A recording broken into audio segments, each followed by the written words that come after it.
Michael J. So where do you want to start? Sagas, gods, planeswalkers? Well, we might as well talk about the only god that wasn't available last week, Thassa Deep Dwelling, which is the 3 and a blue legendary enchantment creature god. It's 6/5 indestructible. As long as your devotion to blue is less than 5, Thassa isn't the creature. Okay, no big surprise here. At the beginning of your end step, exile up to one other target creature you control, then return that card to the battlefield under your control. And it has 3 and a blue, tap another target creature. Wow, I think this card might have some potentials. What are you envisioning doing with it? Like, if you have a creature, like any kind of a 187 creature, like let's just say some sort of a Civic Wayfinder, you just play that on turn 3, go get your extra card, play Thassa Deep Dwelling, and then you have like a potential personal Howling Mine just off of that. But it's not just that. Like if you had a creature that was also good at attacking, you could attack with that creature and it would become tapped, and then at the end of your turn, Thassa Deep Dwelling would reset it to its untapped state to help defend you. Those just seem like the basic mechanics of Thassa Deep Dwelling, with either creatures that are pretty big and good at attacking or at valuable creatures. And of course, you've got this other thing, which is not super efficient, but could be very annoying to people depending on the build of your deck, right? Like, if your opponent has got like a creature and you've got a Thassa, you could just tap it and then they're forced to play a second creature. And now all of your Wrath of God type cards are just guaranteed to generate card advantage. And then they have to do it again. They have to put 2 down again. That's my thoughts on Thassa Deep Dwelling. Hot takes. Well, so I think you're exactly right that if you're in for Thassa Deep Dwelling, it's probably because of that exile ability.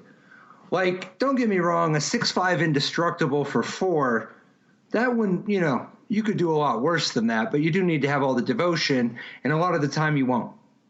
3 and a blue, tap another target creature, not even close, right? Like, if you had an indestructible enchantment that just gave you that ability, you would never want that in Constructed. I mean, you would need it to cost, like, you. Right, like not 3 and a U.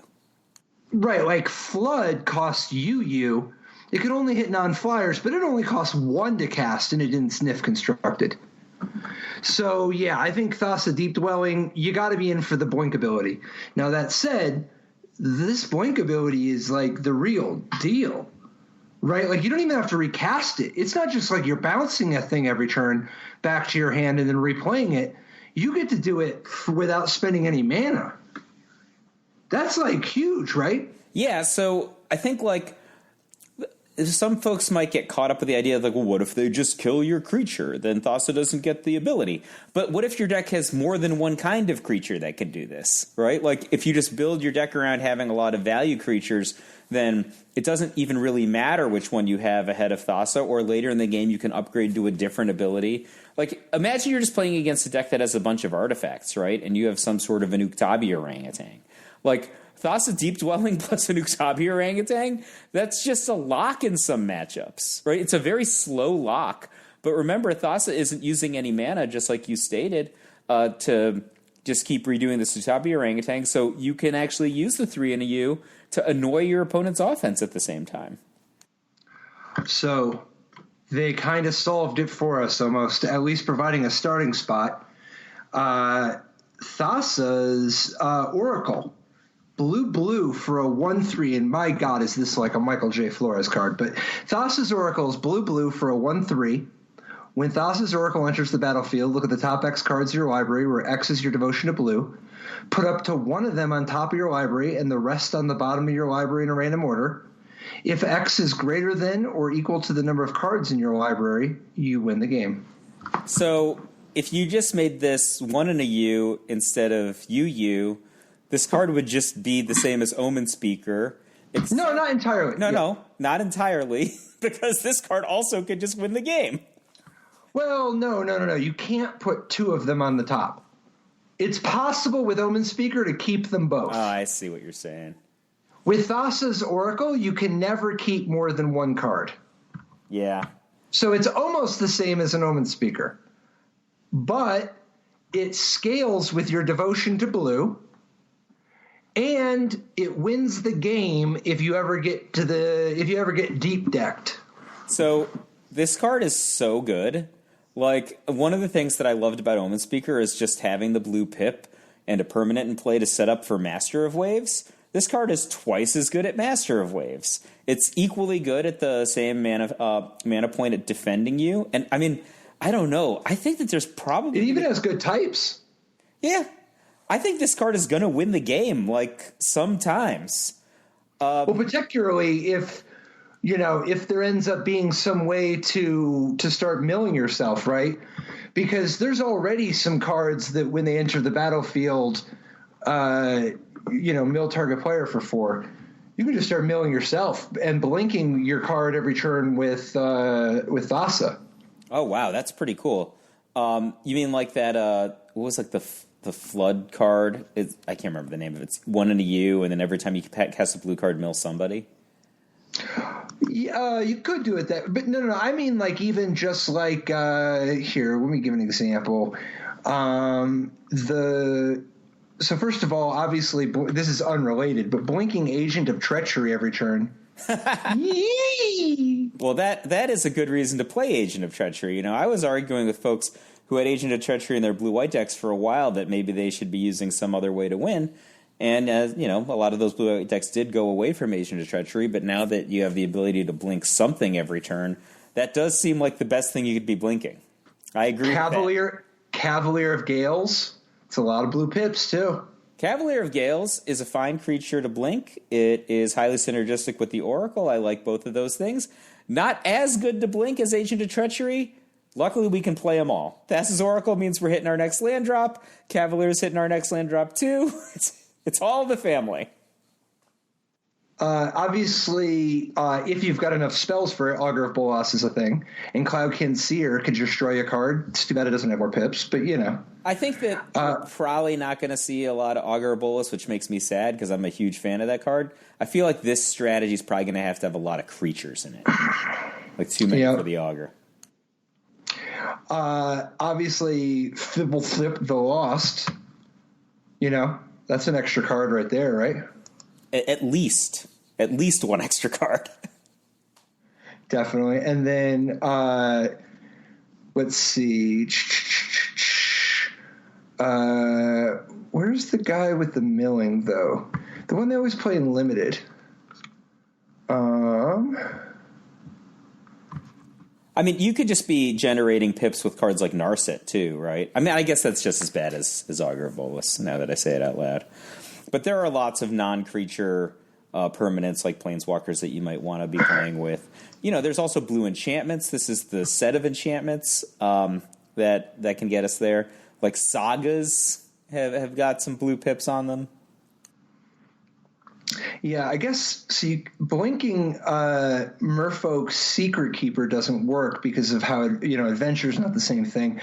But Sage's Row Denizen, whenever another blue creature enters the battlefield under your control, target player puts the top 2 cards of the library. So that's one way. Here it is. This is it. Wall of Lost Thoughts, 0/4. When it enters the battlefield, target player puts the top 4 cards of their library into their graveyard. Oh, so this is just going to be some self-inflicted violence until the time that we win, right? So that's a pretty good blocker for its casting cost. Get up some toughness there, and then play Thassa to just keep milling ourselves until we get to the point that we have. It doesn't even have to be just like 2 cards in library, right? It's just based on our devotion. Yeah, based on your devotion. And remember, you get to play Jace, Wielder of Mysteries, contributes 3 devotion. Oh, that's fantastic, right? So it's also on plan. All the way down. It's on plan with all 3 abilities. Yeah, I like that one. Yeah. I mean, Jace Wielder of Mysteries that's the jam here. And then I don't know if you'd want to do it, but it's kind of synergistic. Vantress Gargoyle. I'm a fan of Vantress Gargoyle. I think that card is very underrated. It does. I mean, it's kind of like a Swiss Army knife, right? Like it's a pretty good defender for its casting cost. It's an underrated offensive creature for its casting cost, and it has an alternate way to win. And it flies. And then you get the best of both worlds. So Emery, Lurker of the Lock, is basically a better Wall of Lost Thoughts. I mean, it can be a little – it's not as good as blocking, and it can be expensive if you don't have an artifact, and you can't backup plan it on your opponent. But Emery's kind of a threat on its own, particularly if you're playing a Vantress Gargoyle deck. But every time you blink Emery, that's 4 more cards you're milling. Oh, that's actually awesome. Maybe there's a reason to play Emery in Standard, right? So Emery is... Well, I think Emery looks better than the Wall. Well, so it's just a threat. Unbelievable card in Modern, right? So it's funny that it has gotten so little play in Standard, but this might be a good reason. We saw a Sultai deck last season that took advantage of Vantress Gargoyle with Emery. You know, it didn't quite have enough to stand up at the very end, but it was like an interesting player near the end, you know? Like the amount of like Emery just being a threat, the fact that you can tap, choose target artifact in your graveyard, you can cast it this turn, that's like a very powerful ability. What do you think about the owl, the Arcanus owl, the one that's like Azorius, totally. Azorius? That card that's 4 devotion sweet. Right there. And it lets you dig to whatever sagas you might have, but it also digs to Thassa, and it digs to your Vantress Gargoyle. Or, like, I know that it's probably weird to think about, but maybe if you're mono blue, you might just want to have, like, some enchantments that are your spot removal, right? Like some kind of UU1, tap that guy down type cards. Like, because maybe that's or the best artifact. spot. Sure. Or artifact, for that matter. You know, like if there's some good icy that it comes out with an icy worth playing or something. I could believe it. What are the best? Are there any other like really attractive threats to play out of your graveyard? You know, like one of the things that people did before, I think it's too slow doing all the like golden egg stuff. Golos Tireless Pilgrim is really interesting. It doesn't contribute any devotion, but it's a solid card to blink. It's a great artifact to get back. If you end up having any historic synergies or legendary synergies, and it might not be that hard to splash all the colors. Well, I was thinking, like, if you were willing to splash a tiny bit for green, the card Uro, Titan of Nature's Wrath, might be a fantastic card, right? So Uro, Titan of Nature's Wrath is actually, I actually think just in some strategy, whether it's this kind of self-mill, lots of blue pip strategy or not, it's probably just one of the best cards in the set. It's 1 a G and a U for a legendary creature, Elder Giant. So 3 mana for a 6/6. When Uru enters the battlefield, sacrifice it unless it escaped. So whenever Uru enters the battlefield or attacks, you gain 3 life and draw a card. Then you may put a land card from your hand onto the battlefield. So just straight, if you cast it for 3, then it's like an overcosted Explorer that you gain a little life. But in a deck like we're talking about, putting it into the graveyard's fine. Self-milling is great because it also gives you fuel for the escape of GGUU, exile 5 other cards from your graveyard. Remember, the strategy that we're talking about doesn't care how many cards you have in your graveyard, only how many cards you have in your library. So just doing something extra with those cards in graveyard from self-mill seems pretty good to me. I agree completely. This card looks phenomenal to me. I think it's very on plan in a bunch of different ways. It may be funny to value putting the land into play, but it really does matter. The self-mill part becomes a lot more valuable when you're milling one of these Titans. The extra life and the blocking really does matter too. I think that's a very promising direction to take this strategy. Yeah, so I think that'd be pretty cool. I don't think. I mean, just on the topic of these new Titans, and I don't know how many more they're gonna print. But did you see Croxa, Titan of Death's Hunger? Yep. This is like probably my favorite card so far. This is a pretty intense card. Like, this is insane to me. So it's BR for a legendary creature, Elder Giant. When Croxa enters the battlefield, sacrifice it unless it escapes. So it's very similar to the one we were just talking about a second ago. Whenever Croxa enters the battlefield or attacks, each opponent discards a card. Then each opponent who didn't discard a card this way loses 3 life. So it's like No, it didn't discard a non-land. A non-land. Even if they discard a land, they're still taking 3. Yeah, so it's funny. It's a halvesies Blightning. So it gets you 1 card, and then about half the time it does 3. But then it has this escape for BBRR. So it's like I'm like so fine just casting this card for 2. I'm so fine with that. I will be a happy camper if I cast this card for 2. Obviously, in a deck that has, discard spells, burn spells, maybe some goofball Emery or other strategies we've been talking about a second ago to just get stuff into your graveyard, the BBRR exile 5 other cards from your graveyard to escape it becomes relevant. I mean, this card is crazy if you escape it once. It's a 6/6 for 4 that, with card advantage, and then when it comes into play, they have to discard a card and take damage, and then every attack, it's just brutal. Wait, so you like this better than Euro? I mean, I like it because, for me, I think Uro is probably a better card. But I just like Kroxa better. That's what I'm saying. Like, it's like, yeah, I had imagined myself playing Kroxa in many formats for years. I've imagined myself playing Uro in Standard. That's kind of more how I think about it. But you don't think your Uro is just a more powerful card? Well, how do I put this? Like, Uro, like the deck that I used to win the PTQ last month, Uro would have been fantastic in that strategy, right? Like, it's really, really on plan, like, for decks that are already casting cards like Growth Spiral, that are already casting cards like Cavalier of Thorns and Uro in the same deck seems sweet to me. Right, that's really, really good. Right, but that doesn't speak to the thing of you were talking about playing with the cards in powered formats. Yeah, you don't have to sell me that these 2 cards both look good in Standard. Oh yeah. The question is, why would Kroxa be better in a powered format than Uro?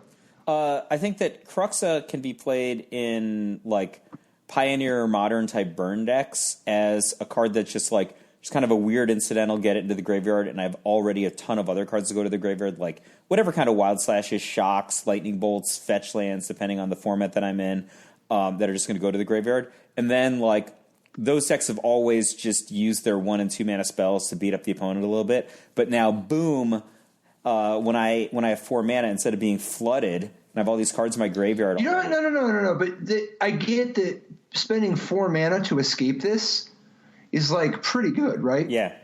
You're not talking about a deck that puts a bunch of cards in its graveyard, though. You're talking about a deck that, it's not unreasonable to think that you could probably escape this thing once in the middle game and maybe once more late game. You got all these fetch lands. Like, that's, My question to you is, why would escaping this, do you think escaping this, so there's 2 parts of it. The first is, do you think escaping Kroxa has a bigger effect on the game than escaping Uro? Yes. Why? Because they cost the same amount, and you get a 6/6 Titan for both.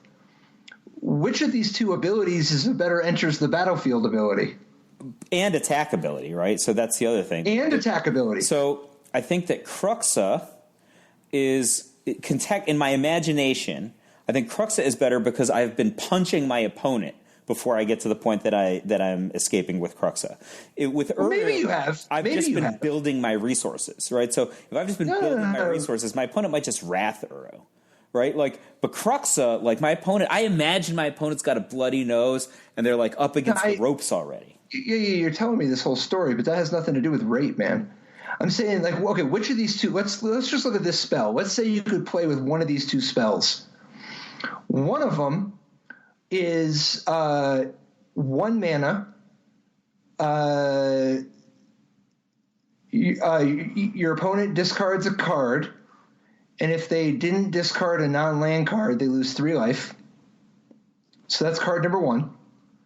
And then card number 2 is gain 3 life, draw a card, put a land from your hand on. You may put a land from your hand onto the battlefield.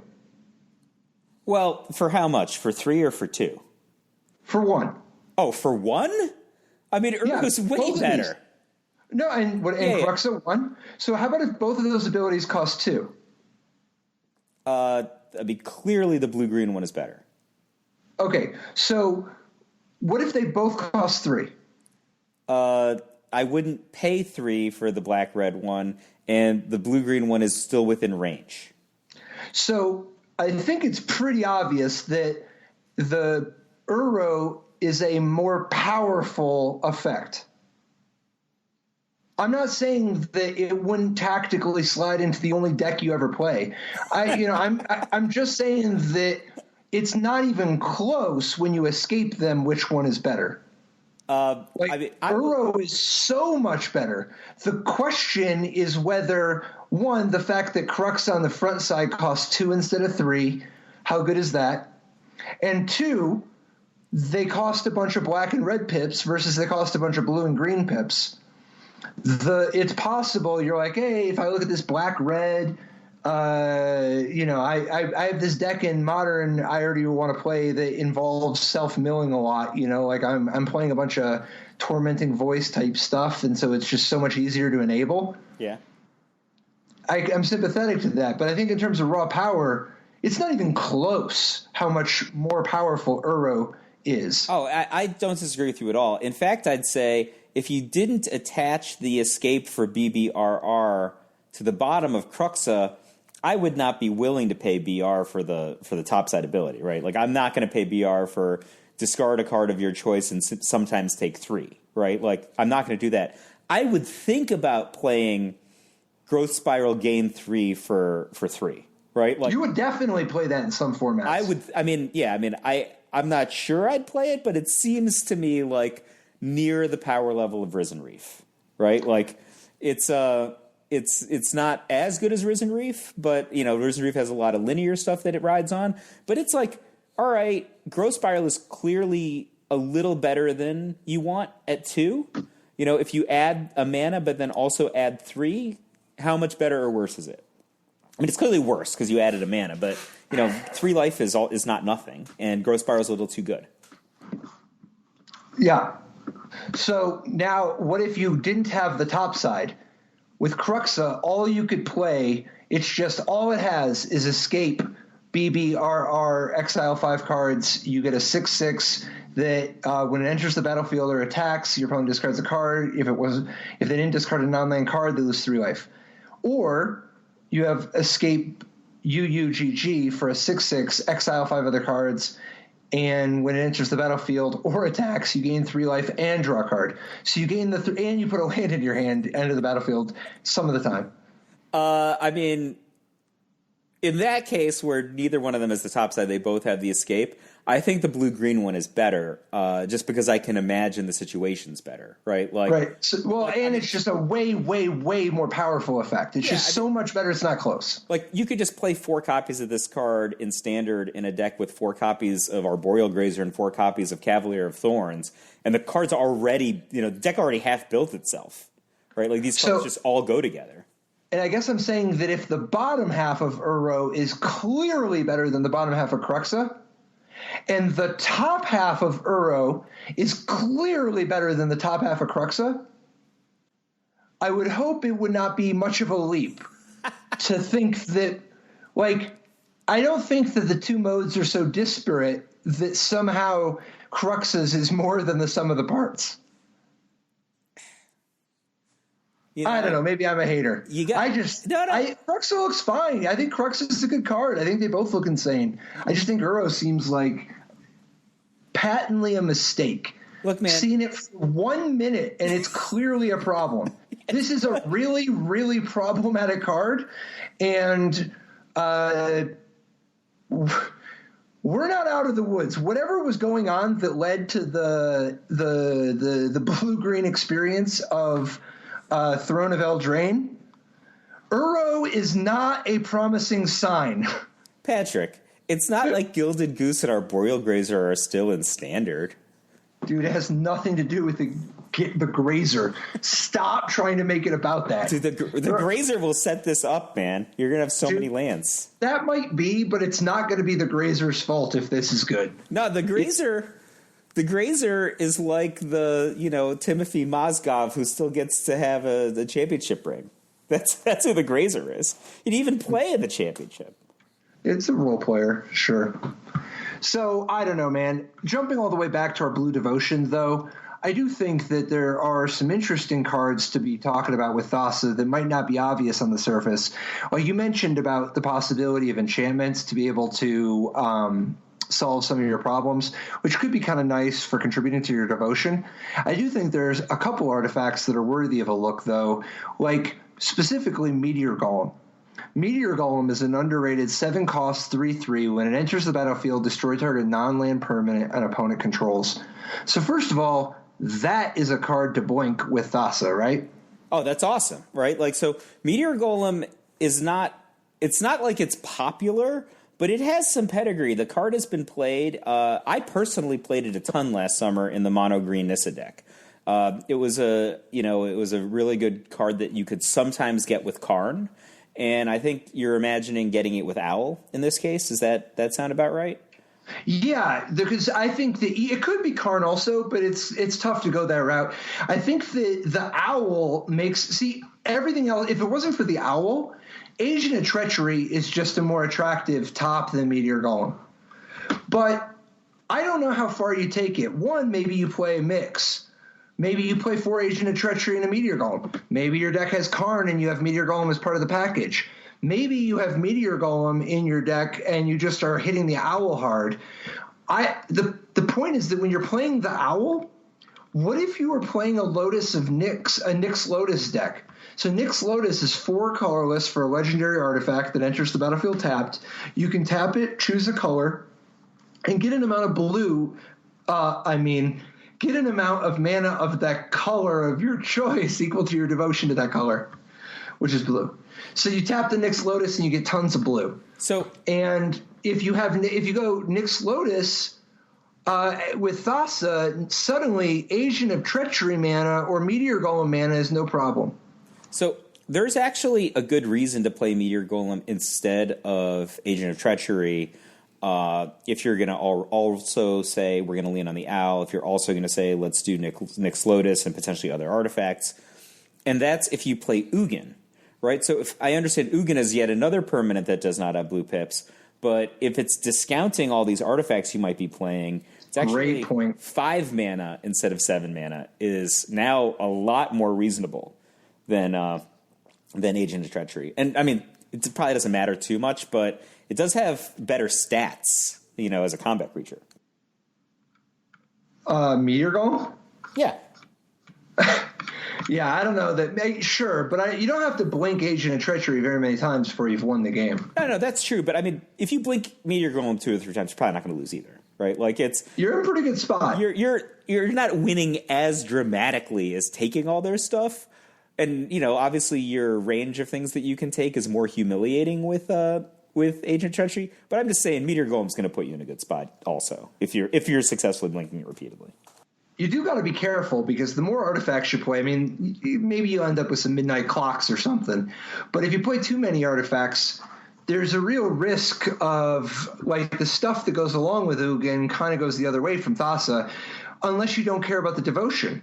But the Nyx Lotus is the one that makes me wonder because you got to be careful. You do want if you're going to play Nyx Lotus, you want it to make a lot of mana, which kind of goes the other way from the Ugin. I mean, you want to make.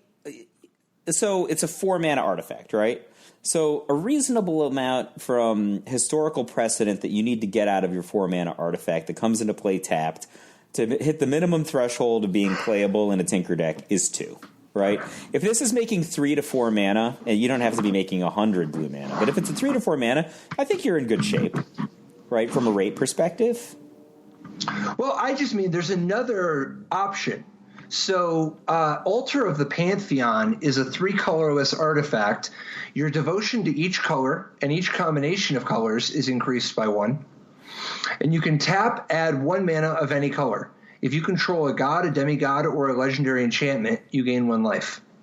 So if you have Altar of the Pantheon, to start with, it has tap, add a mana of any color, which helps with that green splash. But anyway, it makes 3, it so that's not bad at all also, right? It's not gorgeous, but it's not bad. And it counts as a blue pip for your Thassa. it counts as a colorless card for your Ugin if you go that route. If you have Thassa, or if you have any of the other legendary stuff, if you have Nyx Lotus, if you have any of that stuff, the extra life, it's a little something. You get a little extra out of it. But I guess I just wonder, is there any world where you want so much of these artifacts that you actually want to have a little bit of a curve of them? Because it's not like you can just stack Nyx Lotuses, right? Like, it actually becomes kind of a pain, the fact that Nyx Lotus is a legendary artifact and it enters the battlefield tapped, so you can never double up. I mean, how many do you want to play in your deck, right? Well, I don't know. That's two, what. But well, I don't know.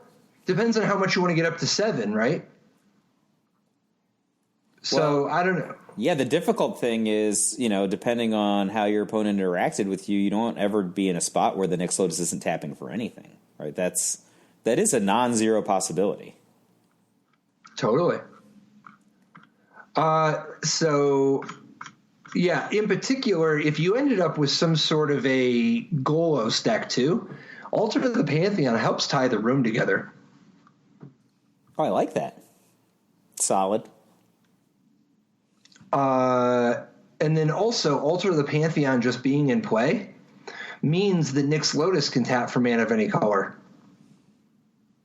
So, like, even a single Altar of the Pantheon sets Nyx Lotus up to do something. Is that really the thought? Not just something. It can be any color. Like, if you're trying to play out Golos, Altar can make one of the colors you don't have. Nyx Lotus can make one of the colors you don't have. I just mean for activating Golos' ultimate, because Golos himself, like, most of the time you're going to be able to just play Golos, go get a dual land, and then Altar of the Pantheon gives you the third color, and your deck's already a blue-green deck, you know? Yeah. And I guess that's the big thing, is that if you are playing a blue-green deck and you go get a black-red land, your Altar of the Pantheon makes white. All right, so you're there. You're on. Yeah. And I don't know if you want to play that, but Golos is, another colorless artifact if you end up with all that. Plus, there are a few artifact synergies that could emerge from the food stuff from before. But looking at more of the new Theros stuff, there's a couple more big boom bombs here, like Thrix the Sudden Storm is 3 blue for a 4/5 legendary elemental giant. So you get a 4/5 flying flash, and spells you cast with converted mana cost 5 or greater cost 1 less and can't be countered. This is a tough one for me to evaluate. It's a 4/5 for 5, which is... Let's start with 4/5 flying flash. Yeah. Because you were in for 5/4 flying flash at points. Could you be in for a 4/5 flying flash? I'd need more. Like, it's at least an interesting body, depending on how it lines up against various planeswalkers, right? Yeah, that's absolutely true. Also depends on how it lines up with the creatures in the format, because one of the things that this is going to do is, your opponent is going to truck in with beatdown creatures. You're going to play Thrix the Sudden Storm during combat, and hopefully, Simian Grunt's one of them, right? So presumably it's bigger than the smallest combat creatures that are going to be relevant in the format at that point in the game. It's often going to be bigger than a dragon, right? So if people come in with like I hate to say questing beast, the questing beast will still take it down, but like something along the lines of well, Skargan Hellkite. Yeah, it'll eat that on the first turn. It'll eat like most of like the 2 and 3 casting cost, potentially haste riot guys that Gruul plays. It will not beat a Lovestruck Beast. It will not beat a lot of Cavaliers. So I'm a little medium on 4/5 for 5 contextually, but I could be convinced. But I'm not in love with the other ability. That's the thing. All right. So how about this? Turn 4 Thassa. Sure. Turn 5 Thrix on their end step or in their attack step. Yep. Turn 6 Agent of Treachery. So Thrix turns on Agent of Treachery with a discount the next turn. Right. and it's uncounterable, which means that then your opponent may have to counter the Thrix if they're even playing a counter deck. But it's interesting. The primary thing, it's not about the count that can't be countered. It's the fact that this thing makes your Agent of Treachery.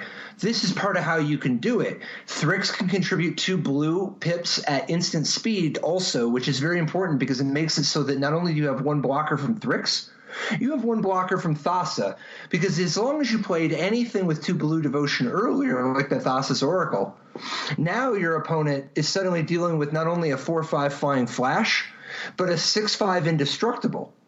A 6/5 indestructible, it does a pretty darn good job of dealing with some of those things that the Thrix wasn't already dealing with. Well, we sure went from I'm not in love with this card to I would seriously consider it pretty quickly. Like in a sudden storm of an idea turnaround, I would say. Because, yeah, turning on Thassa for it to become an actual combat creature is pretty exciting. And who knows? If you were playing your Ugin deck, I mean, it's not like it's out of the question to not have a 6th land. Oh, so the fact that this lets you drop the – but I don't know. The big thing – I just think that the curve with Agent of Treachery is so attractive. It's also got Flash, which there seems to be a little bit of a sub-theme in this deck of doing something on your opponent's turn. Like, it's been building on the Simic sort of theme that's been happening a lot lately. But in this case, for instance, there's like Wave Break Hippocamp, which is 2 and a blue for a enchantment creature, Horsefish. So it's a 2/2 when you cast your first spell during each opponent's turns, draw a card. Well, obviously, if you have Wave Break Hippocamp and you're playing some kind of a Flash-esque strategy, this is another Flash card, And, I mean, I don't know that this guy brings enough to the table to be worth putting, serious consideration in any of those, like, straight-up blue-green decks we've been seeing. But I think that if you're in for Thrix, it's nice to value the bottom part. Yeah. Like, it seems a little silly, but in context, I think it could actually be decent. Yeah, Wavebreak Hippocamp seems so close to me to be a card I'd want to play. But then, at the end of the day, I'm like, 3 mana for a 2/2. I feel like it's just not gonna be meaningful enough for the amount of mana I'm investing. But there are certainly matchups that if you get it in play, like it's gonna mess them up. Opponents that are light on the ability to actually kill a creature versus just deal with one, you might just bury them in cards. There's the Ashiok's Erasure, 2 blue enchantment with Flash. When it enters the battlefield, exile target spell. So like on the stack, it's kind of like a counter spell, but it isn't countering. So you could exile on the stack a uncounterable creature, for instance, a lethal Banefire, or just any of the various shifting Ceratops type stuff. And then your opponents can't cast spells with the same name as the exiled card. And when Ashiok's Erasure leaves the battlefield, return the exiled card to its owner's hand. So this card is like very Ixalan's Binding, but probably better. Does that seem fair?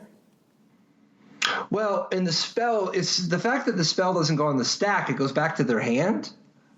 That's like an important difference. Yeah, it's a huge difference. But the thing is, like, this has a wider array of things that could potentially be targeted. Enchantments are, I think, if anything, they're more difficult to destroy on average than when Ixalan's Binding was in Standard.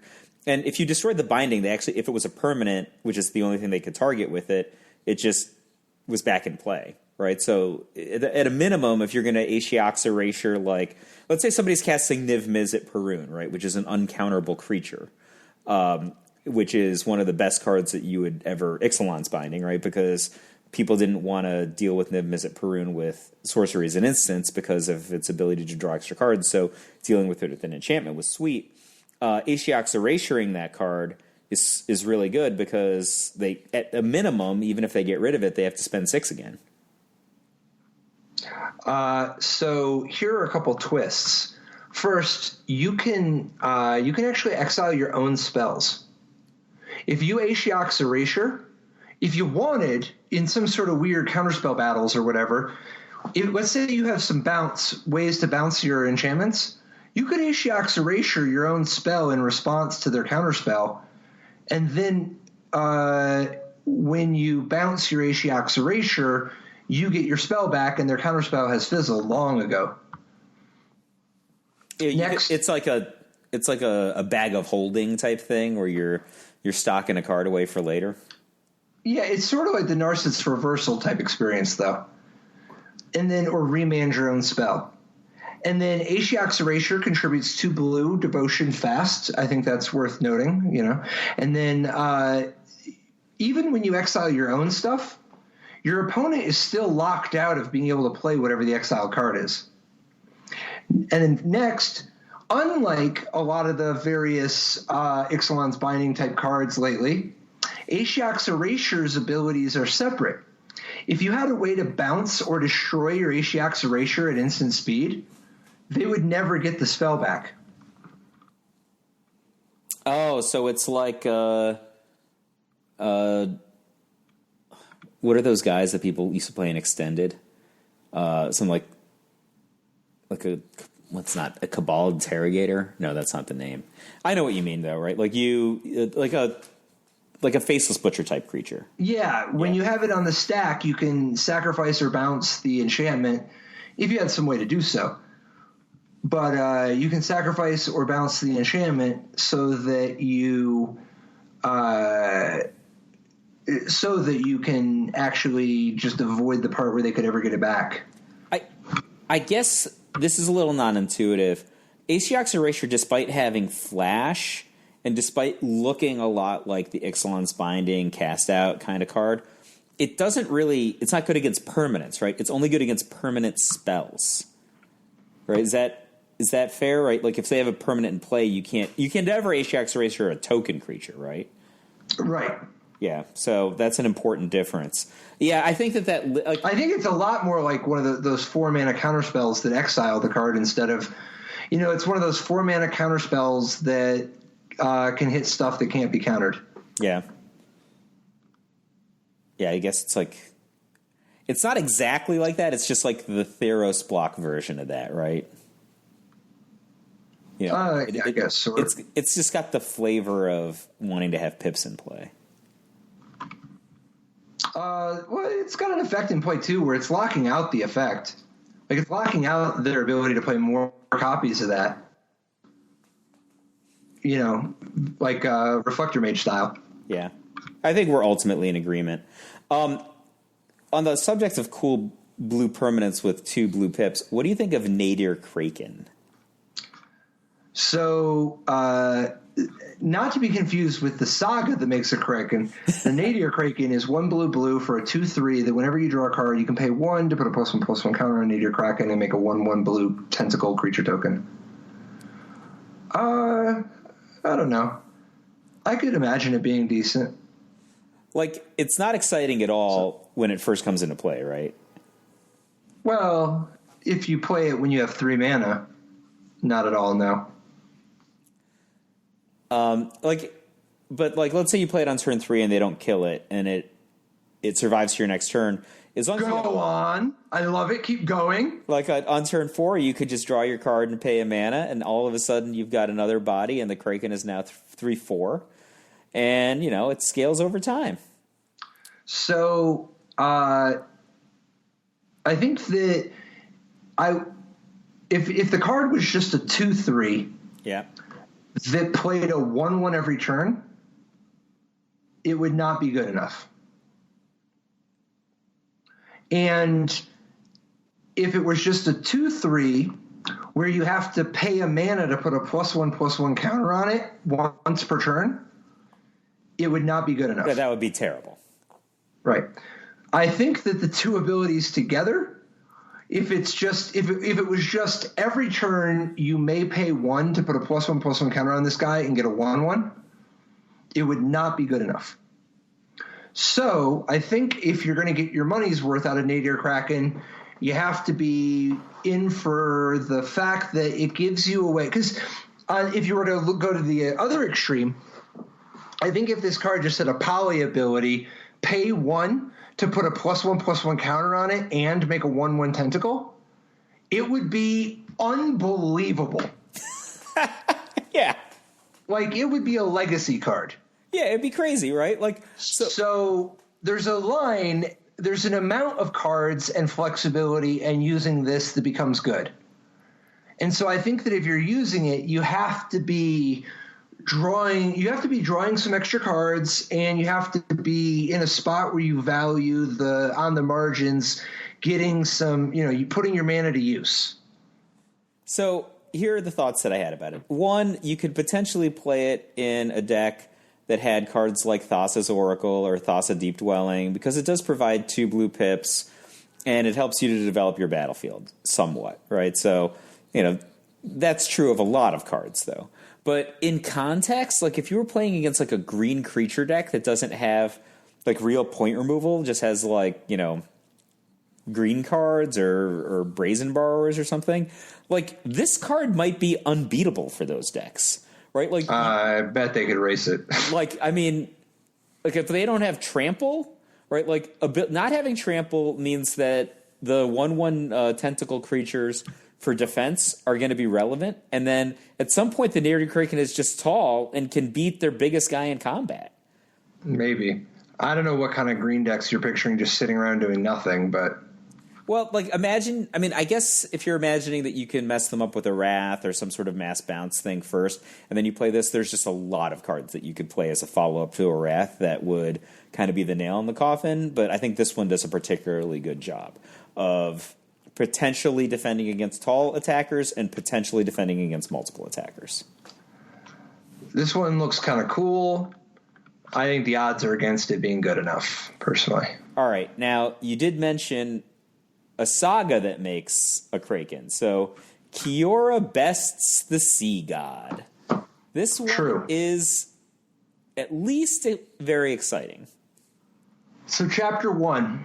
We start off with an 8/8 hexproof Kraken, which is already for 7 mana. It's like, oh, okay.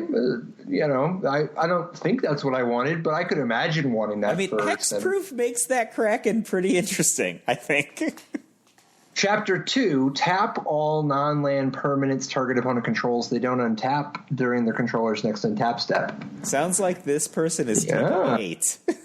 Yeah, plus you're buying yourself some time. Yeah. Chapter 3, gain control of target permanent and opponent controls, untap it. So, we spent a big chunk of the first part of this conversation talking about a different 7 casting cost card that had a similar ability and a much smaller body. Kiora Best the Sea God has some of the functionality of just making an 8/8. I think hexproof is meaningful here. Well, it has a lot of the functionality of making an 8/8 hexproof. Yeah. And then that second ability is a good time buying ability. And then the third ability, despite being time delayed by 2 turns, is very Agent of Treachery for the same casting cost, 2 turns ago. This is also an enchantment. You can find it with your Arcanist. Yep. It contributes blue devotion. It could be rebought if you've got a way to get enchantments back from your graveyard. And remember, Thrix does make Kiora Best's the Sea God cheaper. It's not just creatures. It's any of your spells that have converted mana cost 5 or greater. And who knows? I mean, this is getting kind of fancy. But what do you think of Shimmerwing Chimera? 3 and a blue, 3/2 flying at the beginning of your upkeep. Return up to 1 target enchantment you control to owner's hand. So that's enchantments that are in play, right? Yes. So if you you can use it to make an 8/8 hexproof every turn. There are certainly going to be some opponents that, if you've got the 7 mana loose, are just never going to beat that. I mean, I don't know. That seems like an 8/8. Like, if somebody said to you have like an epic, is that the name of them? Yeah. Yeah, you have an epic and you just tap 7 mana every turn, make an 8/8 every turn, 8/8 hexproof every turn. I think that you'd sign up for that in a lot of contexts, right? Like, is that better or worse than searching for and putting into play an enchantment every turn? Right? I think an 8/8 hexproof is, on average, probably better than that. There's also Thirst for Meaning. So Thirst for Meaning is like Thirst for Knowledge, but it's 2 and a blue, draw 3 cards, then discard 2 cards unless you discard an enchantment card. So Thirst for Knowledge can be, or Thirst for Meaning. First of all, Thirst for Knowledge, fabulous card. Really good. Widely played at a high caliber in a variety of formats ever since it was printed.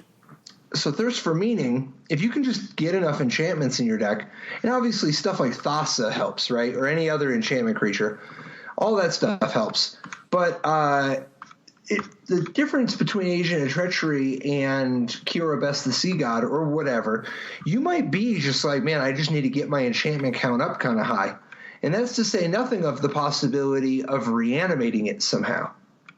You know, like if we end up in some sort of a world where there's a way to play your enchantment from the graveyard for on the cheap, you know, cheating its casting cost. Well, there's Archon of the Falling Stars, which is not the best creature, but if you've got expensive enchantments, or, you know, you think you can resolve a creature but might have difficulty resolving an enchantment, Archon of the Falling Stars is not the worst thing, right? So this card costs 4 WW for a creature Archon. It's a 4/4 flying for 4, which is, I'm sorry, for 6. I apologize.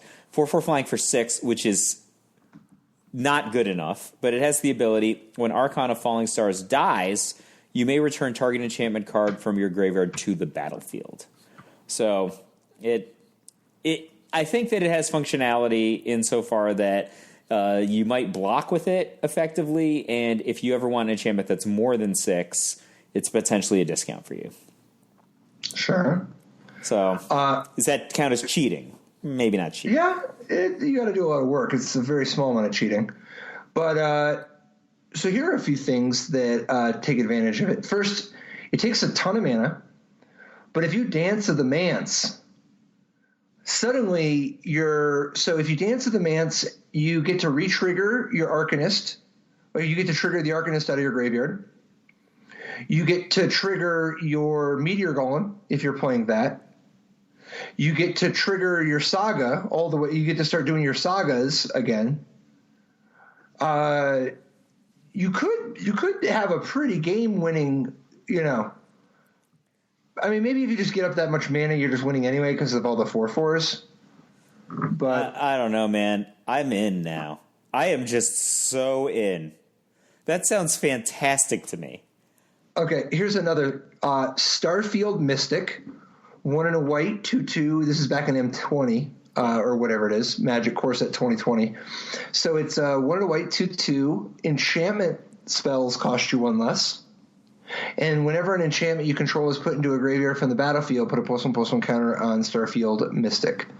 So, for instance, if one of your Sagas goes away, the Mystic gets a +1/+1 counter.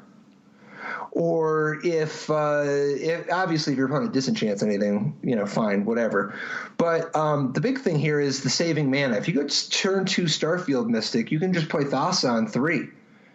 And you're ahead of the game, you know. It doesn't make the Arcanist any cheaper, but if you go in all like a heavy-duty Starfield Mystic enchantments route, where you might want to get the Kira Best the Sea God out a little cheaper, all these little ways add up, you know. What if you were just like an Azorius control deck or an Esper control deck with Thirst for Meaning and Radical Idea, on the mode of the Doom Foretold deck from last season?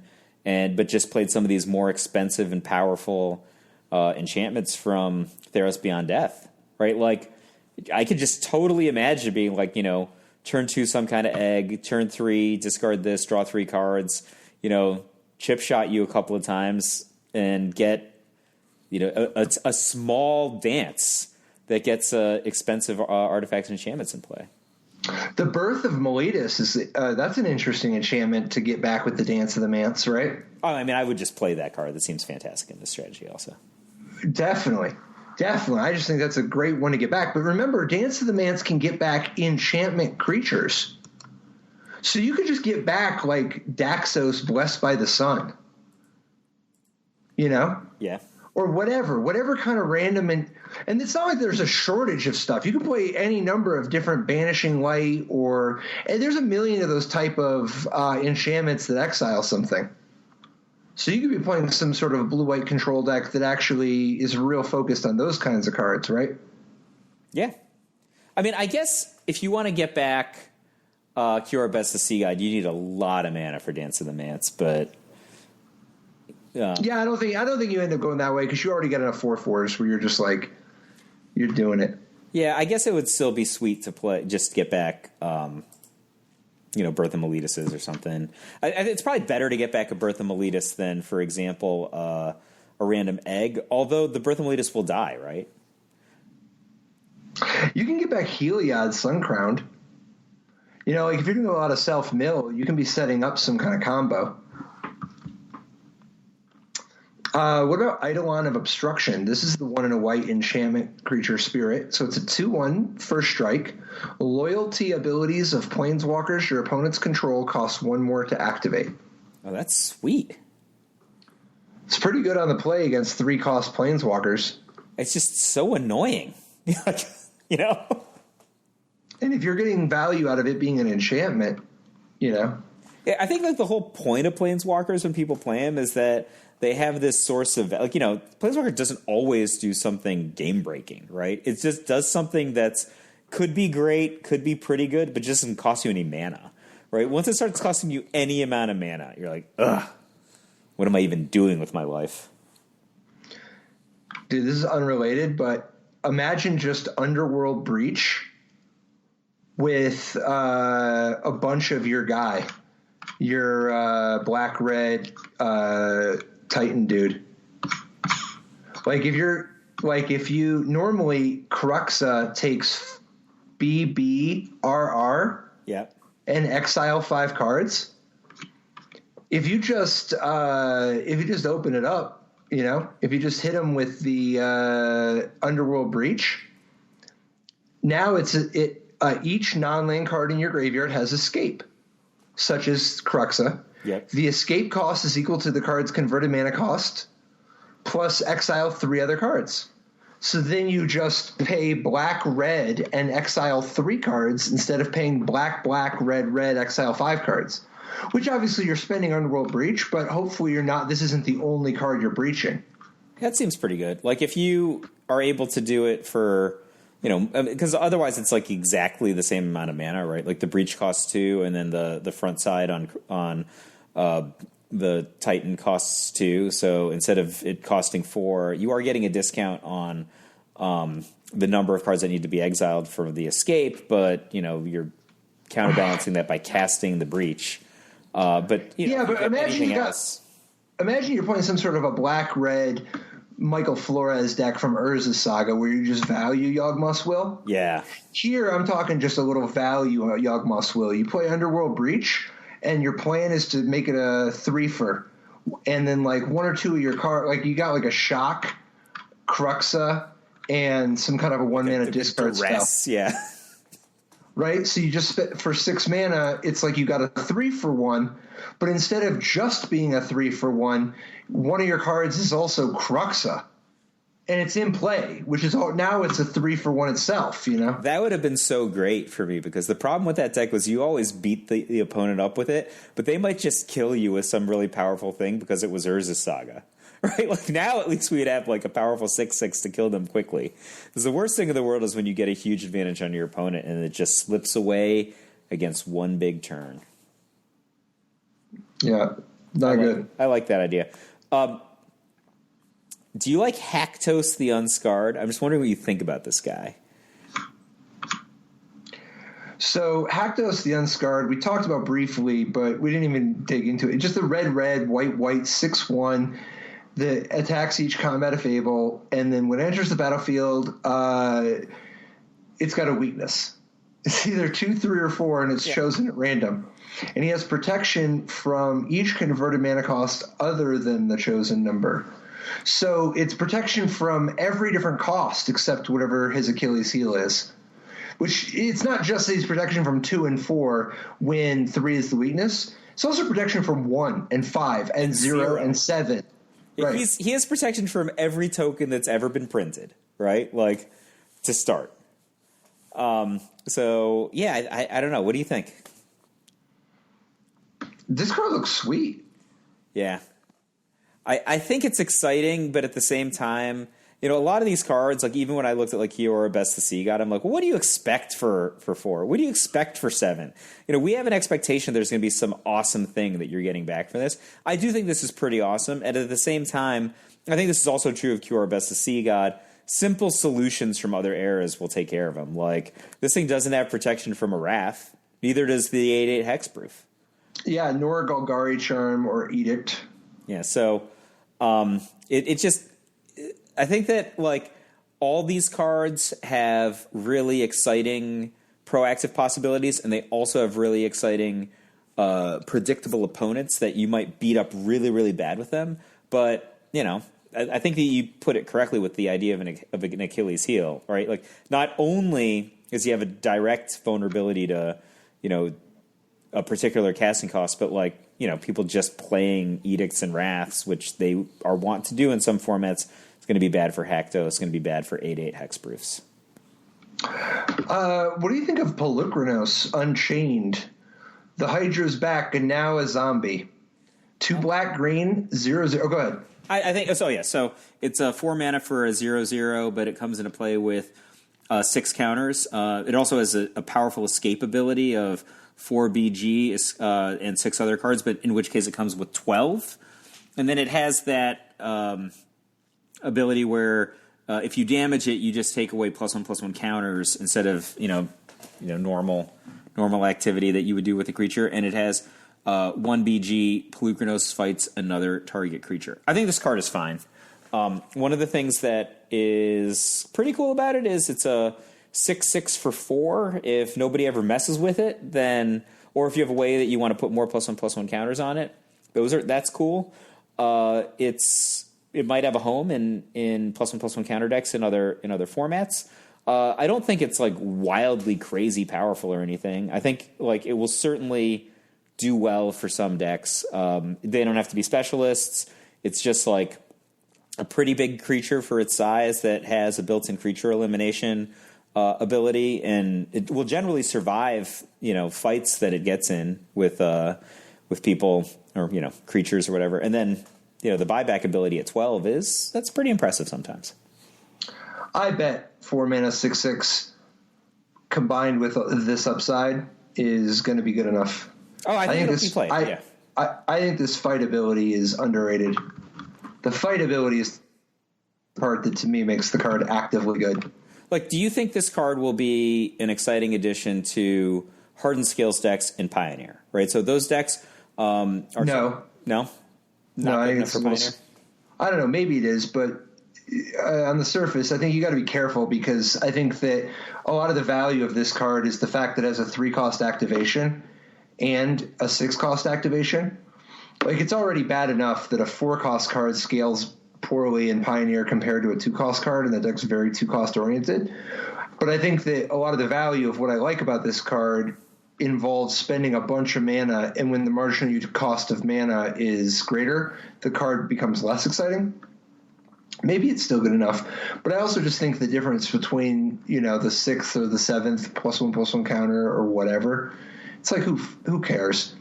So to me, this is it's much more about the being a fabulous threat. You put it down, it's an incredible body versus any creature decks, and then it rips them apart. If they don't deal with it, it's going to eat them alive. And then it also can give you some longevity. Yeah, I think that those two things combined are solid. The things I don't like about it is it can be meaningfully impacted by tiny creatures, which is something that if you just had a 6/6 for 4 instead of this with 0/0 with 6+1/+1 counters, and it just tangled with some 1/1 cats, right? Like, it would just smush them. Pelucranos takes some wear and tear from those things, and I guess you get a lot of it back with the escape. But I'm not mono excited about it. I think it will be good and good enough, but not one of the best cards. Fair enough. I think Uro will be one of the best cards. Shocking. What about Calyx, Destiny's Hand, the new Planeswalker they just revealed? 2 green, white for a 4 loyalty Planeswalker Calyx. Calyx was created in order to, help tie up the whole Elspeth storyline. But Calyx's spark has awakened. So +1, look at the top 4 cards of your library. You may reveal an enchantment card from among them. Put that card into your hand and put the rest on the bottom of your library in a random order. -3 to exile target creature or enchantment you don't control until target enchantment you control leaves the battlefield. And -7, return all enchantment cards from your graveyard to the battlefield. It is an awkward card. It's an awkward card. It's an Why? awkward card. I think it could be good, but it's 4 mana for a 4 loyalty planeswalker, which that's on the order of a good enough planeswalker to play it for. I don't know. I think that you can't even begin to evaluate what loyalty to cost means without knowing the abilities. Yeah. What's it do? So now let's hit these abilities, right? So +1 for a card drawing ability that only works in certain deck types, right? That's all right. That's fine. So play. But with selection. Yeah, sure. It'll whiff sometimes too, right? Sometimes it'll get you exactly the card but that means you won't have 4 bricks for the next 4 turns. Yeah, but they might not have been bricks. You might have needed a land. Right? Like that it's awkward. It's not bad. Bad and awkward are 2 different things. What's really awkward about this is 4 base loyalty with a -3 defense ability that if you want to do it on the spot when you play Calyx on turn 4, you will have had to have already played an enchantment. And that enchantment. What does this deck look? What does this deck look like where you didn't? Like, what did you do on the first 3 turns of the game? Obviously, this card is designed to be played in a super enchantment heavy deck, right? Like, its abilities don't even work if you're not playing in a super enchantment heavy deck. But it's a little awkward. Okay, how about this? What would you think of a 4-cost planeswalker that had +1 draw card, -3 exile target creature or enchantment, and -7 win the game? Well, that would be too good. You think it would be amazing, right? Yeah, it'd be too good. So this top ability can be better than draw a card if you build your deck to it. Sure. This second ability aspires to be what I described, assuming that nothing goes wrong, which it's usually not. If you have an enchantment, the more you rely on enchantment creatures, the more it can go wrong. But as long as you have stuff like Banishing Light or whatever, it usually doesn't go wrong. Yeah. And then -7, return all enchantment cards from your graveyard to the battlefield. Admittedly, it's not going to be win the game as easily. However, the ceiling on this card is clearly good enough. Oh, I mean, it could win the game. Like, it's not that difficult for me to imagine using in a deck that was playing Calyx Destiny's Hand, I don't know, Thirst for Meaning to discard expensive enchantments. Right, you could be discarding cards. Or if you're just self-milling, it hits all of them. Or you could just cast an Oath of Kaya, brain something, cast another Oath of Kaya, put into the graveyard. It's fine. Like, those are powerful effects. Doom Foretold, right? Like, there's no shortage of sweet enchantments. Dude, even some of the auras, like the new Mantle of the Wolf, 3 and a green, +4/+4 aura, and when it's put into the graveyard from the battlefield, get 2/2 wolves. Do you like that one? Yeah. I want to like that one. I'm a little so what if would you pay 4 for a 4/4 creature? So it's 4 mana, 4/4 creature. When this creature dies, put 2/2/2s into battlefield. Would you play that? Because there's haste. With haste? No haste. No haste. You just get a 4/4, and when it dies, you get 2/2/2s. Well, I think a lot of things, if you take haste off of them, aren't as good. Because that's way worse than cards that are, like, only medium played in Standard. So, like, I think... And it's not just when the creature dies. Because, like, for instance, one of the weaknesses of a lot of auras that might have a death trigger for the creature is that if the creature gets exiled or bounced, you get nothing. Yeah. That's not the case with Mantle of the Wolf. Your opponent can't even disenchant the mantle. But if your opponent bounces the creature that's wearing the mantle, assuming that you got it to stick, right? Yeah. But you still get the wolves. That's good. It's a good little rebate. I could buy that. I guess if you're playing it in a deck with Calyx, right? Like you might just want to go get this, or assuming you've got. Well, I don't know. I don't think this is going to work that well with Calyx. Maybe it is, but that sounds a little off message. It's an enchantment. It is an enchantment, but I think what you want to do is put Mantle of the Wolf on creatures that are dope to suit up. Yeah. You think it's dope enough to put onto a Geist of St. Traft? Bring those boys back together?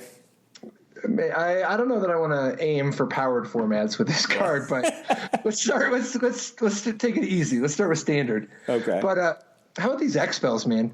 Erebos' Intervention, X and a black, target creature gets -X/-X until in a turn you gain X life, or exile up to twice X target cards from graveyards. It seems reasonably playable to me. I think this is like a role player. It's exciting, but it's not like going to be like a huge format staple. Well, because like -X/-X at instant speed is actually pretty dope, right? Because it's not just about spending 3 mana to -2/-2 and gain 2. It's about spending 3 mana to -2/-2 and gain 2 in the middle of combat. Yeah, I mean, like, but if you take these abilities apart, right? Like, I don't know. I'm just not super. No, but isn't the top? I'm just talking about the top ability. The second ability is just like a bonus. I mean, the second ability is way overcosted. I don't care how many times they use the word twice. No, but it's bonus. It's bonus. It's free. Yeah. You're not paying for it. You're paying for the top. Like I said, I think that card will see some play, and that it's not. It's a 2-star card to me. It's better than Stream of Life, I think. Great. Stream of Life has been in continuous print since 1993. What about the red one, though? The red one is make an X, like an X1 elemental with haste that dies at the end of the turn. Yep. Or you can deal 2x damage to a creature or planeswalker. Yeah, it's just like two different awkward ways to do a fireball, right? So if you were going to do this to an opponent's face. No, it's not two different awkward ways to do a fireball. It's one awkward way to do a fireball and one not awkward way. It's right? Like isn't yeah, I mean like compared to hitting like as far as like fireballing one creature or a planeswalker goes, it's way better at that. It's way better, and it's generally pretty much worse at fireballing an opponent's face, right? Like it gets there, but it's worse. So it's 3 mana. So for 2 mana, you can deal 2 to a creature or planeswalker. That's a pretty good ability, right? Yeah, 3 mana you can deal 4.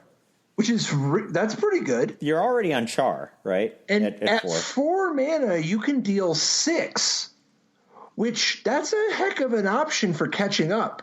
So if you just compare this to a slow Hero's Downfall,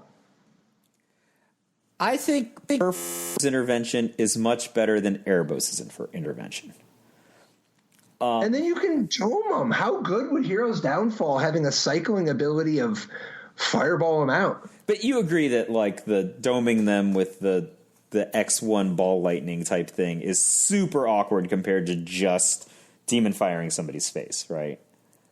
I would say that the top ability of Perforos' Intervention is half as good as a demon fire. Yeah. And the now, bottom ability is twice as good as a demon fire against those things. So I think that you, using Perforos' Intervention, are supposed to really value how great it is at the bottom part. It's not twice as good, because at the end of the day, doing something cheaper, it isn't twice as good. Like at the end of the day, you're not hitting 2 things. If you could just demon fire 2 things, nobody plays demon fire. They play demon fire for one of 2 reasons. One of them is like the flexibility that you want to be able to deal a lot to face, or a little or a lot to a creature. And, I mean, in the case of Demon Fire and Bane Fire, the uncounterability aspect. But RX for deal X to something has been in one form or another, has been a tournament staple since the game started.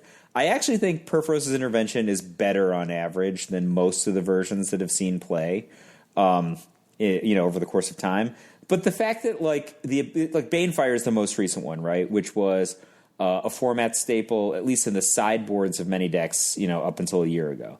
I think the non-uncounterability and versus the ability of just getting your Banefire shocked in combat or something is way, way worse. But I think I think that the bottom ability is way, way better. But that's what we're saying. Yeah, more better than the top ability is bad. I'm saying that you just look at it through. You're only going to use whatever mode you're going to use. Yeah, right. It's not like you need both. No. So if you just look at this one, you can't do both. I'm saying you balance it around the bottom ability, which is what this card's primary. If you take two things you have two options that are equal, or you could have one option that's twice as good and the other option half as good. Well, guess what? Now you're going to choose the twice as good option a lot more than half the time. Yeah, but I think that the half as good option is actually more than half as good. That's the thing. Because all other things held equal, it's as good. That's the thing. There's other options that the opponent can have. Its ceiling is similar. Yeah. Well, if the opponent can interact, I guess the opponent can interact with the top ability with more things than they could just being brained in the face. But if the opponent's going to do nothing in either case, it's the same in both cases, right? So I think it's more than half as good. The bottom ability is clearly much better than most other versions of Arcs. Yeah, all right. So, dude, Phoenix of Ash. This is the end game, right? One red. Very good card. 2/2 flying haste. You can pay 2 and a red to give it +2/+0 until on a turn. And it has escape, 2 red, exile 3 other cards, and it escapes with a +1/+1 counter on it. I mean, this is the true fireball, right? Because if it's in the graveyard, they just pay 4 to get it out. And if they've got more mana, it's hasting, and that mana is going straight into +2/+0. This card is sweet. This card looks really, really good. Instant staple. And I think this card is a Pioneer and possibly Modern card. Really? Yeah. Wow, I will have to take that under consideration then. I thought this would be was it the name was, is it Chandra's, the one that's 2/2 haste and then you could get it back in combat? I thought it would be comparable to that card, but a little bit better. If you think this card is going to be good enough for Pioneer, I'm going to just think about that. I guess exiling 3 other cards is very cheap in Pioneer. It's even cheaper in Modern where you have fetch lands. Oh, yeah, it's super cheap in Modern. Right, and it also draw lands. Yeah, but yeah, I think in Pioneer so how good is 2/2 flying haste fire breathing draw card for 3? 2/2 flying haste. So how good is 2/2 flying draw card? Probably not good enough for 3. How good is 2/2 flying haste draw card? Probably good enough. Yeah. Plus it has fire breathing. Now, in this case, the card you're drawing is the 4 mana, 3/3 flying haste fire breathing with the ability to have every other time, no matter how many times it dies, you get 3/3 flying haste fire breathing. Is this card better or worse than Arclight Phoenix? I mean, I think Arclight Phoenix is a messed up Magic card. But this card is also a messed up Magic card in the same ways that Arclight Phoenix is. So, well, no. One of the ways that Arclight Phoenix is a messed up Magic card is not spending 4 mana to play it. But you did spend 4 mana. You just didn't spend it on the Phoenix. Right? You spent 4 mana on other things. No, you frequently spent 2, 3, whatever, but you were spending it anyway. I don't know, man. Either way, it doesn't matter. Arclight Phoenix is an impossible standard. So I'm just saying, maybe you play these cards together because a lot of the fuel that you'd be using to get the Arclight Phoenix out of the graveyard is going to be in the graveyard now that the Phoenix is out of the graveyard, and you could use it to get the Phoenix of Ash back. That's all I'm saying. I think a lot of the things that work with one work with the other, and they don't necessarily clash. I think you can play both. Yeah, I think that they're going to be great friends, actually, right? And that, I mean, I never understood why people played the mono red Phoenix deck instead of the blue red Phoenix deck, but this seems like I would totally play if I were the kind of person who would play a mono red Phoenix deck. I would play both these cards in it. That seems sweet, or black red even. Could play some of that. Black red's going to give me that Titan, Patrick. So yeah, I'm in. Yeah.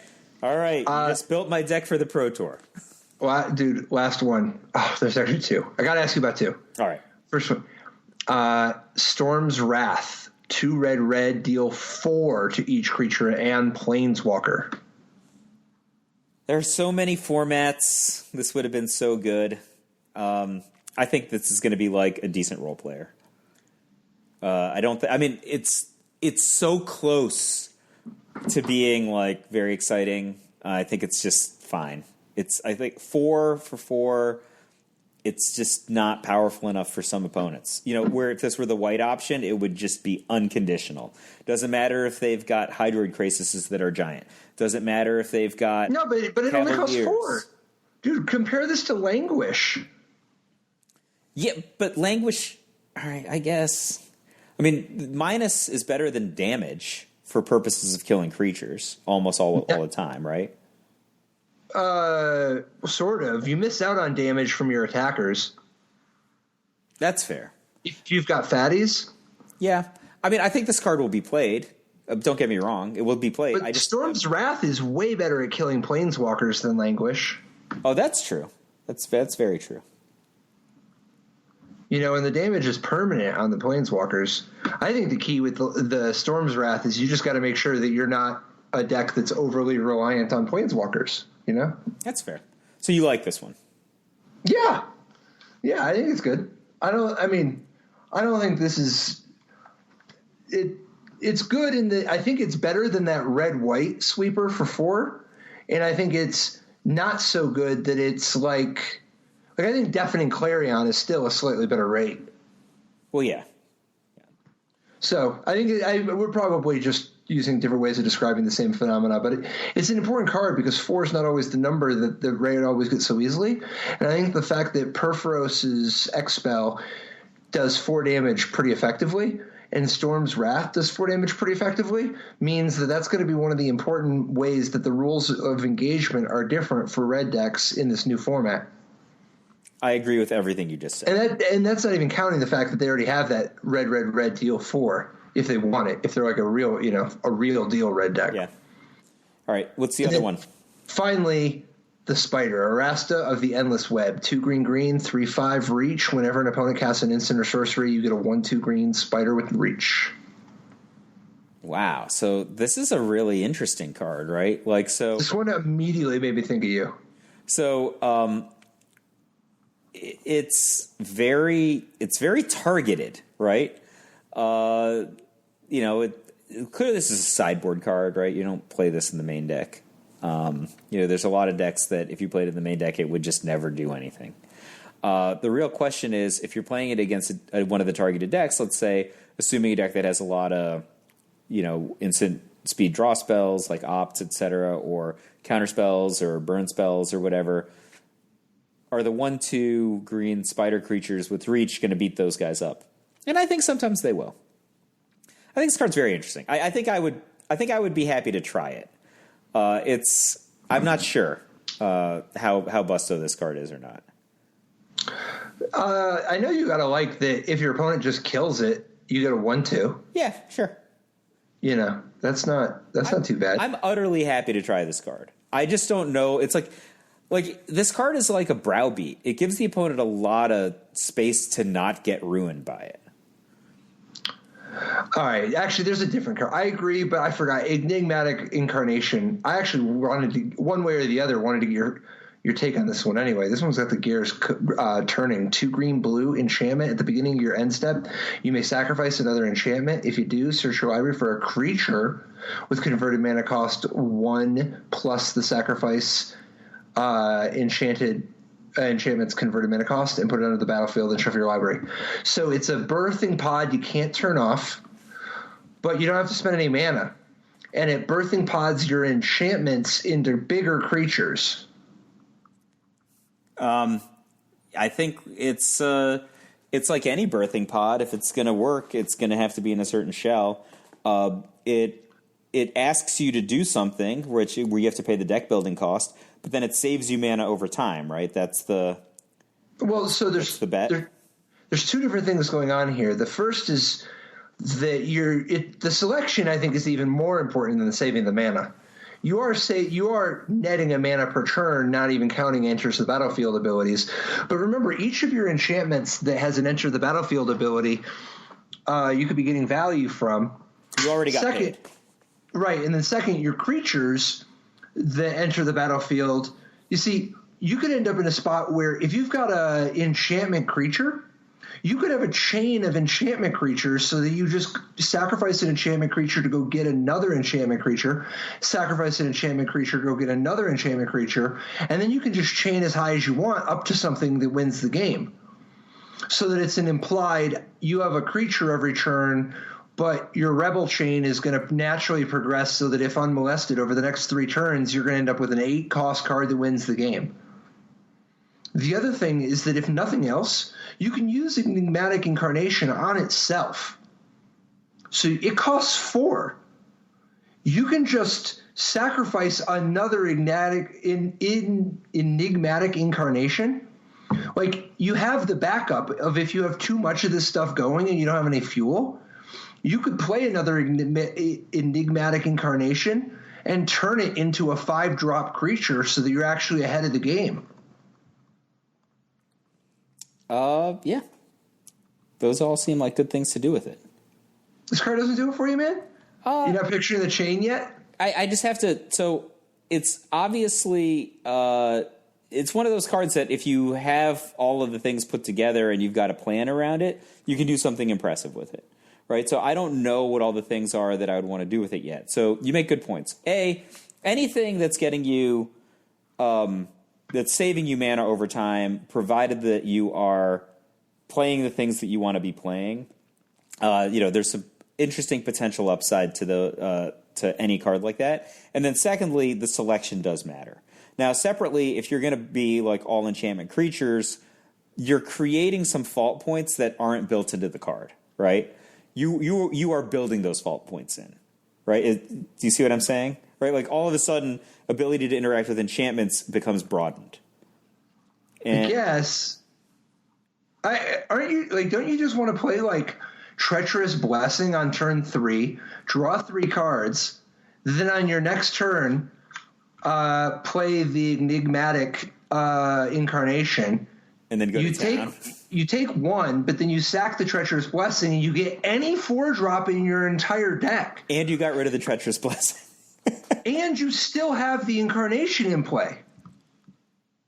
Isn't that just incredible? I mean, you could just keep playing Treacherous Blessings, right? Right? Like, that's actually not that bad. If you cast them. Like, if you just had other...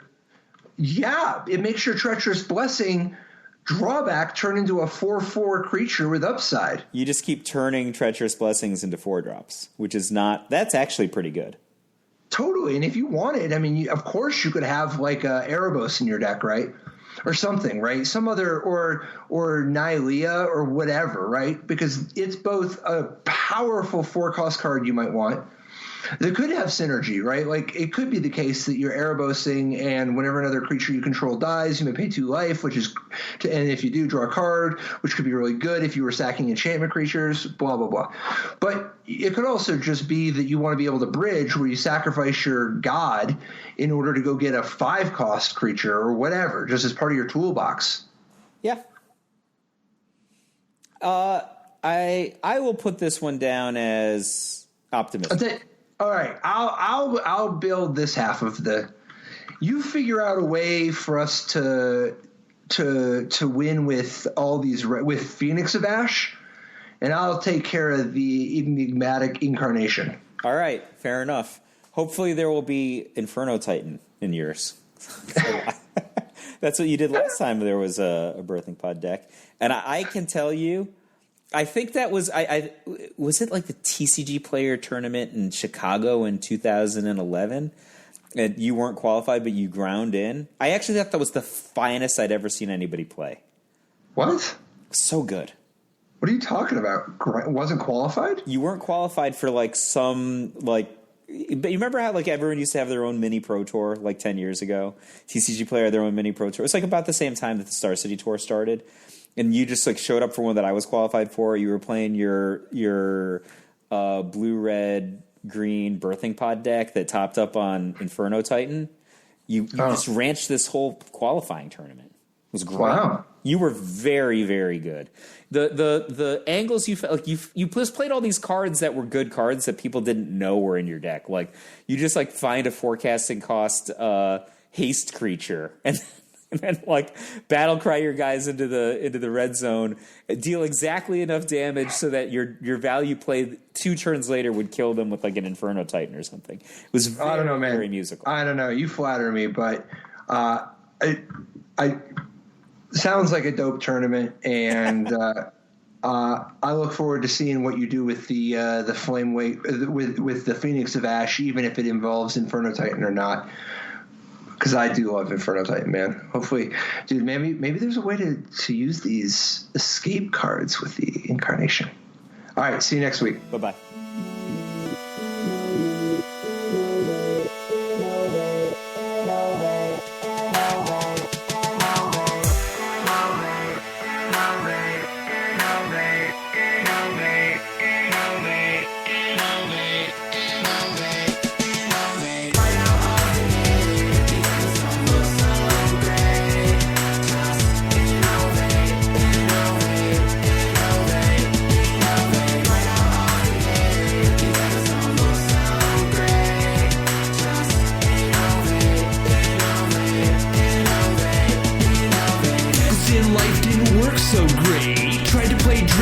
Jailer hate, ghostly prison waiting for my untapped phase. Your core trapped in amber stasis days. Lost a lot of friends, got left